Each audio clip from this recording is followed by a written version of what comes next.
Okay, Matthew Holt. I'm now in the Intel booth. You may wonder what Intel is doing at the show, why I'm interviewing Intel, but actually I'm not here interviewing some Intel folks. I'm interviewing some people from Care Innovations, which is a joint venture between Intel and another tiny company called GE, who I think make light bulbs and jet engines and other stuff. Something like that, right. Okay, on my right is Karissa Price. She's the Chief Marketing Officer. On my left is Kumar Subramanian. I hope I got that even vaguely close to right, Kumar. We're just going to call Kumar Madonna from now on, we've agreed. Who's the Chief Technology Officer. So I'm going to start with Karissa, because they both try to pull off. For those people who don't know, what does Care Innovations do? So Care Innovations is actually in the remote patient management solutions business. We connect the care continuum to the home. So our solutions are focused for our clients in getting patient data from a patient in the home environment and the family caregiver. Really connecting the patient, the family caregiver, into a platform that has data streaming to the clinician that turns into actual insights. So how do they provide proactive care to a patient in the home environment? All right. So you started out by taking a bunch of assets from GE and a bunch of assets from Intel, which were sort of a bit of an odd selection, I think, originally, and putting them together, and then you've been building out from there. But give me a sense about what the kind of products/services, solution sets that are typically being used by your customers now. Well, after 10 to 11 years really in the business of developing those technologies, they've really come together in the last year to present a new solution set for our clients. So we have 6.9 billion data points from our smart sensor business that we're busily chugging through to create new algorithms for proactive care for our clients. So those two parts of the business have really come into a new solution set for our clients that combines data analytics and predictive analytics with remote patient monitoring solutions that actually work. So they are actually engaged with the patient. 97% compliance in our diabetes programs that we have, and 95% compliance adherence to the program from patients. Those are really high numbers in terms of true patient engagement.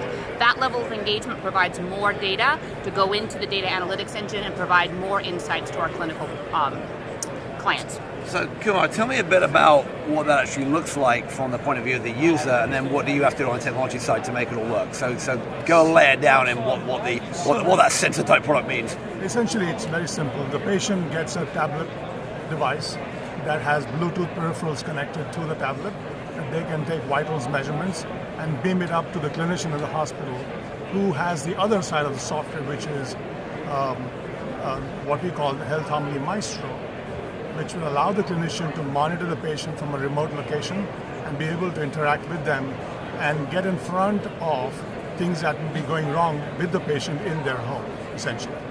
So, in terms of that technology, so now I've got a tablet in my house. I would hasten to guess that many of the patients using this are elderly and not familiar with technology. What do you do to make all that technology work together? And what of that is sort of your own secret sauce, and what of that is off-the-shelf stuff from provided by other people? So we've gone from a legacy practice of making our own peripherals to going off-the-shelf products in the marketplace, whether it's for peripherals or even the tablets that we use. And the secret sauce essentially is the data and the insights that we generate from the information we gather, and we serve it up to the clinician in unique ways that we haven't seen happen anywhere else in the market, especially from a remote care management perspective.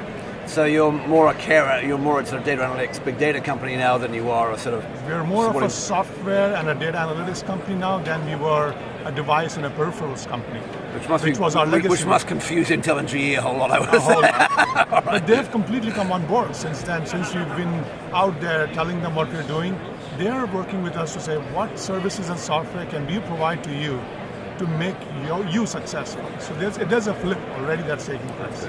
So, Karissa, tell me to me a little bit about where you guys in the marketplace now. There's been a lot of back and forth, and we'll discuss the validation student in a second, because you're involved in trying to help out the back and forth. There's a lot of back and forth about the value of predominantly wellness programs and disease management as a whole. The whole industry kind of had a bit of a false start a few years back. Now everyone's talking about two things, right? One is population health management, the other is this Internet of Things. You're squarely in the middle of that.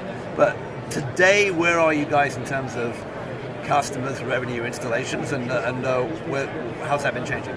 I think it's really been an evolution in the marketplace driven by the Affordable Care Act and changes in the reimbursement models that are being put out there by Medicare.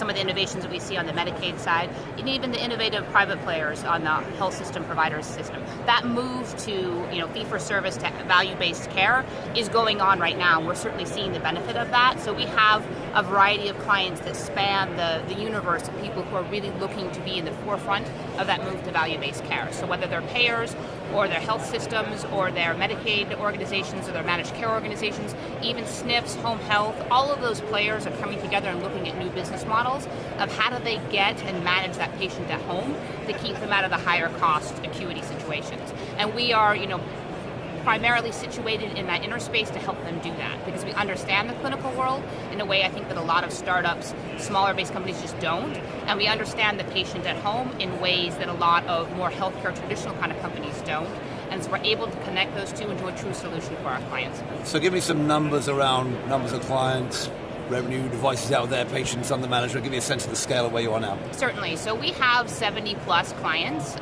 in different... And a client looks like a provider system or a... It looks like any of the things that I just talked about, okay. right? So it can be any of those people. And we have tens of thousands of lives under management through our systems. So it really is a combination of growth from those non-traditional players that we've been traditionally seeing as clients into a wide spectrum of clients. So this year alone, we've seen such an increase in RFPs and RFIs primarily in that space of remote patient management from a variety of players that we wish we had been talking to over the last 4 years, but have just recently come around and said, oh, I need your help.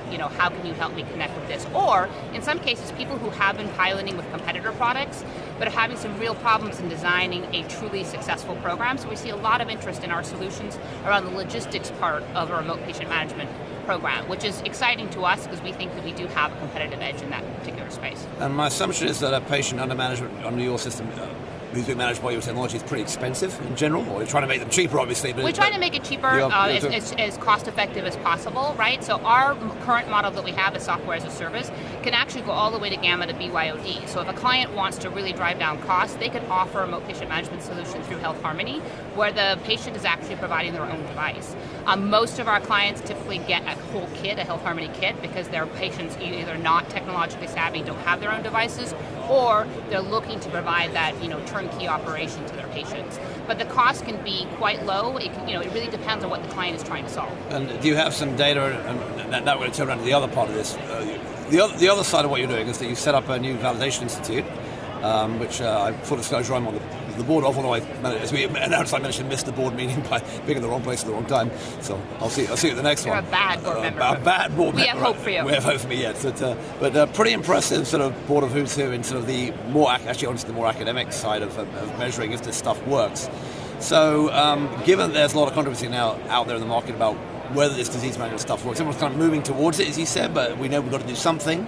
We've got to do it better, but it says the ROI stuff is in question. Do you have any data from your own studies, your own use, about the impact on costs for this expensive patients? That was when I said cost, I wasn't meaning the cost of your device, I meant the cost of the patient. So it's a great question. I think one of the reasons why we created the Validation Institute, as you know, is that one of the both burdens and benefits of having parents like Intel and GE is that we've always been forced to play very high on the compliance and the validity spectrum, if you will. So when we do studies, when we do clinical studies and do research and calculate ROIs, we always have used the highest standards. That's just in our pedigree from who our parents are. But what we found out there in the universe, as you know, is there's a lot of people making outcomes claims that are truly not factual. They're not. Either their clinical studies were not done properly, or the claims that they're doing just have no relationship to reality. So Validation Institute was actually created to say, you know what, we need to have a level playing field here. But in addition to that, in order for the remote patient management solution business to not stumble as the wellness business has, we need to make sure that everybody is actually measuring and calculating these outcomes on a solid statistical foundation. So that's really what the Validation Institute has been about. Now, for us as a vendor to this universe on the care innovation side of it, right, we can only calculate ROI if our clients provide that data back to us. We've so far only had one client who's been willing to work with us in that manner. We're hoping that other clients will. And the results have been quite successful. So it was about 3 years ago, and it was a client that was looking at CHF, and they saw a 35% reduction in readmissions for CHF patients using our programs. They were able to calculate that ROI and share that with us. We'd love to see that with others, but we haven't seen it from other clients. We'll be shining a light on them. We're using the various tools we have, including this blog. Right? Indeed. Well, our advisory board, as you know, is chaired by David Nash, who is like the father of population health statistics. So we're quite happy about the direction that we're taking with that. And I think the reception in the marketplace has been quite good as well. People want to do the right things, and sometimes they just don't know how to do that, or no one's actually come along and shared with them, look, this is the way you actually design a study. And I think that's what's necessary in healthcare in order for it to be taken seriously. Right. Last question for you, Kumar. Karissa mentioned the bring your own device, or there's a bunch of other stuff that's coming out these days. I'm wearing a thing on my wrist. There's a fruit company in Cupertino that's made a watch or something, and there's a bunch of stuff coming, right, which we know is coming. Most of that predominantly is being aimed at people who are probably not your end patients, but nonetheless, it's coming. More and more people. Mark Cuban last week was on my blog and elsewhere discussing how we should get tested. We know that there's more and more data going to be coming from multiple different sources. Is that a place that you guys are going to play, or are you going to stick for now in the sort of high acuity, high expensive patients who are sick? Where do you think I think it's a natural progression to be able to address this approach to the market, which is we want to be able to treat patients where they're happiest, meaning to say their healthcare journey begins in the home and it should end in the home. So when you take that kind of perspective to how we deal with remote care management, you're automatically looking at things like integration with 23andMe, which is a genomics play, things like Apple Watch devices. So when you look at Fitbits and we look at Apple Watches, that's just table stakes for us. We want to go to this place where you can't do BYOD really unless you integrate and provide a platform for patients to be happy where they are happiest, which is at their home. And so we're taking this fundamental approach where we're saying instead of focusing on post-acute care management as we are today, the natural progression of that being you want to start empowering patients with their healthcare, and the way to do it is to enable them to safely gather the information that they need to capture about themselves and present it to either friends and family or their professional caregivers. And I'm sure integrating all those tools, technologies, and data sets is really easy. Not quite. Come here. Well, there are some companies out there which are going to help you, help make it easy, like the Monoliths of the world and others. I just talked to a couple of new companies today who are building APIs, and this whole Argonaut project of trying to make the APIs available from inside the system. But certainly it's not going to make your job much simpler for the next little bit. It's interesting because we've looked around at all of these vendors that purport to have solutions, and we're convinced that we have to take it one step at a time and then be very careful about how we roll out our solutions that essentially make the consumer and the patient experience an outstanding one. And that's what we're working on. All right. I've got Kumar Subramanian, got it right, and Karissa Price from Care Innovations. Thanks for your time.